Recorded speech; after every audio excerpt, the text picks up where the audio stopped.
Good Erev Shabbos, everyone. This week is Parshas Vetchanan. Our Parsha starts off with Moshe's last plea to Hashem to dissolve his decree and allow him to enter Eretz Yisrael with the Jewish people. The word Vetchanan means to plead, to perform an act of grace. In the words of Rashi, matnat chinam.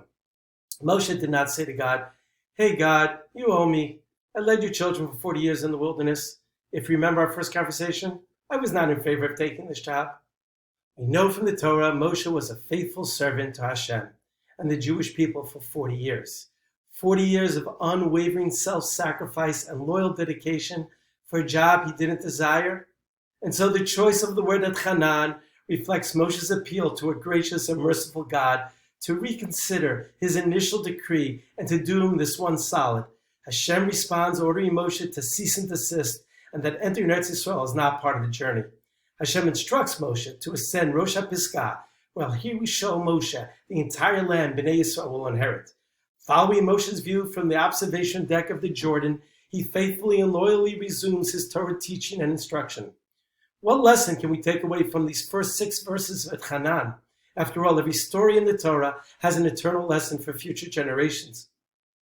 The day before Tisha B'Av, I was searching for inspiring articles and videos to help me transition to Tisha B'Av, and somehow I came across an uplifting Zoom interview on Chabad.org.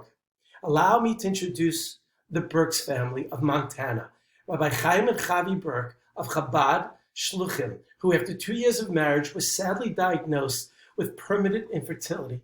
Chaim is one of 5 siblings, Chavi one of 9. Heartbreaking news to say the least.